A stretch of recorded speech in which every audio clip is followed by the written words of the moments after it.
What you got to say? Say hey, hey, hey. New Balance, we got now. Wait, did New Balance just pick a side? If you thought the tension between Aryna Sabalenka and Coco Gauff was strictly limited to the baseline, think again. Because what just happened in the world of tennis fashion is sending shockwaves through the locker room. And rumor has it, the world #1 is anything but pleased. New Balance didn't just drop a new sneaker, they launched an entire massive merch empire for Coco Gauff, and the timing couldn't be more savage. Before we dive into the locker room secrets, hit that subscribe button and turn on notifications so you never miss the latest tennis tea. Aku penasaran kalian mau ngobrol tentang apa?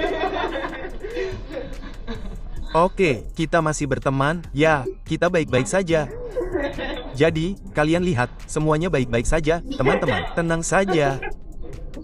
Let's imagine being the most dominant force in women's tennis. You've got the power, you've got the trophies, and you've got the world ranking. But then, you look across the net and see a 21-year-old walking out in a custom leather varsity jacket, signature shoes that are selling out in minutes, and a collaboration with Miu Miu that makes her the face of luxury sports fashion.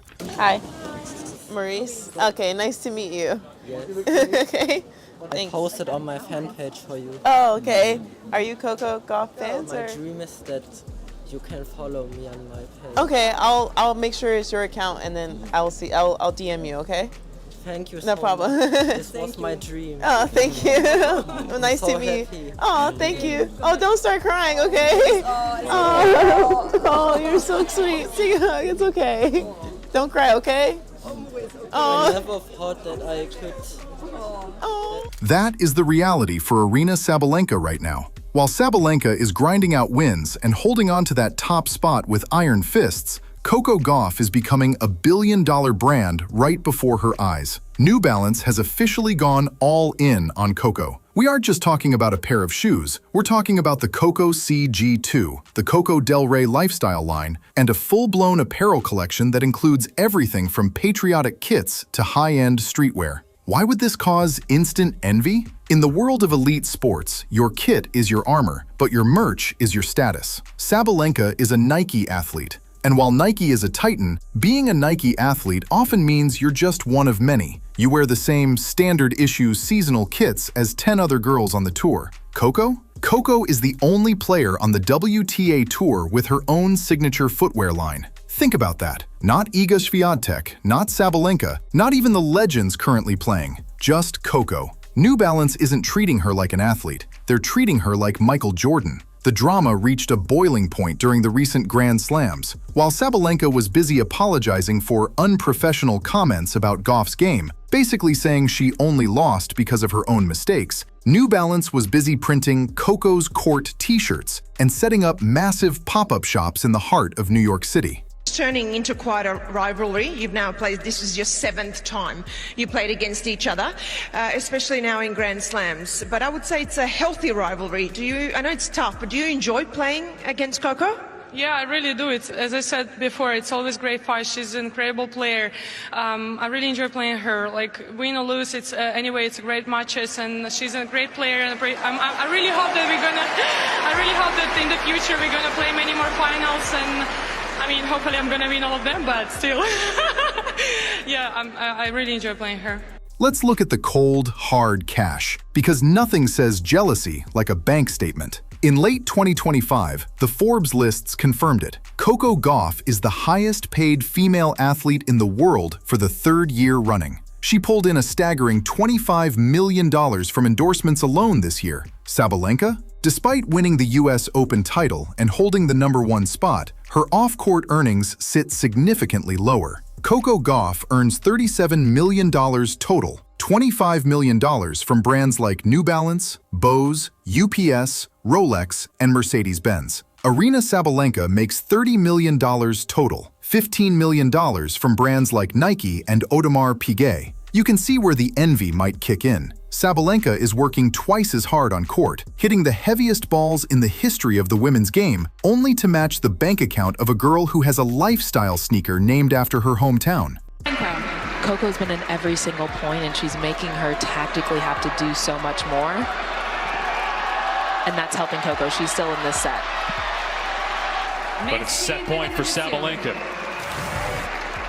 After all that defense, Sabalenka with the finish. Third set point.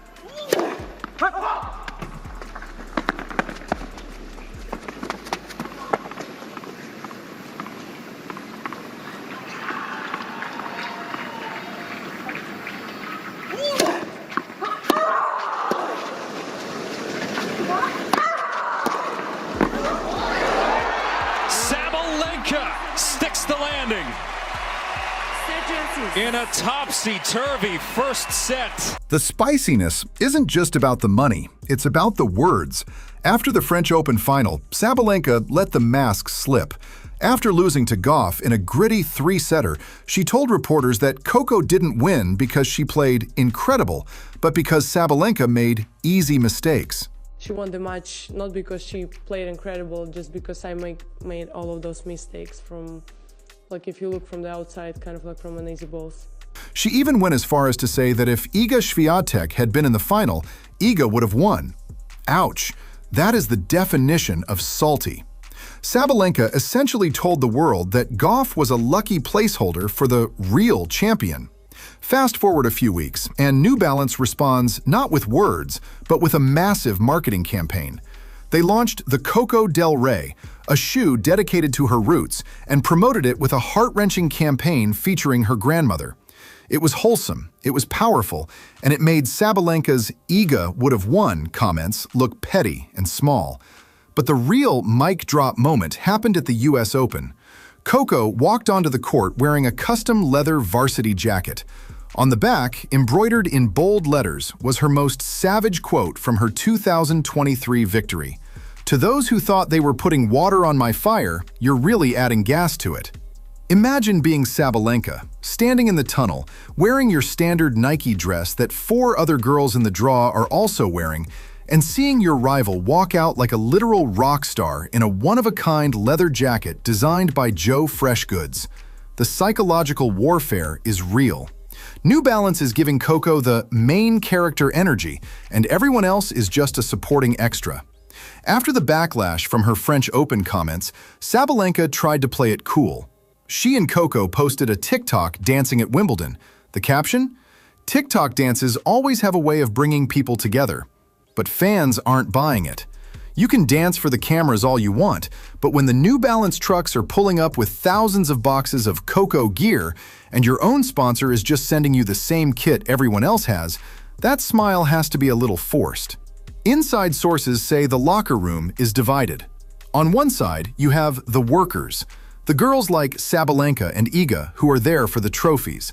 On the other, you have the icons, Coco and Naomi Osaka, who are changing the business of the sport. Sabalenka reportedly feels that the media and the brands favor Coco's marketable personality over Sabalenka's actual dominance. New Balance even leaned into the power versus grace narrative. On Coco's new shoes, the word power is on the left heel and grace is on the right. It's a direct nod to the two things Sabalenka is known for, or sometimes criticized for lacking in her unprofessional pressers.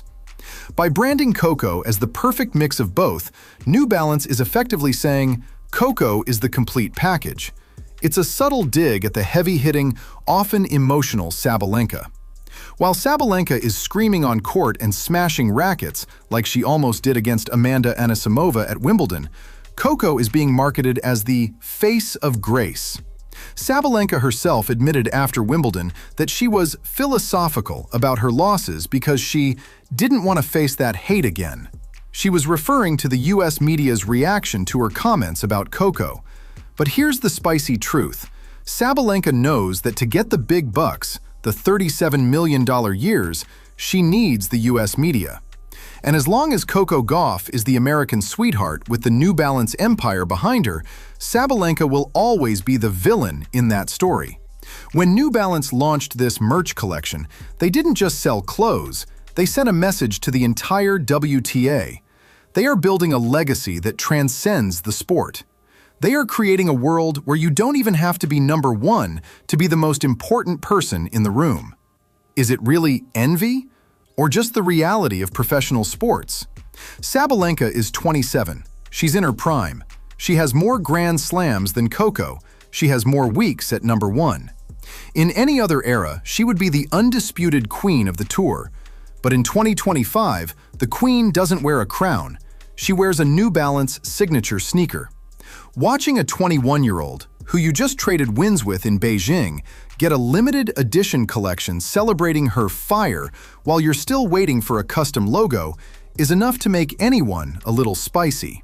Let's talk about the accessibility. You can go to newbalance.com right now and buy a Coco shirt. You can buy Coco shoes for your kids. You can buy the Coco Del Rey for your boyfriend.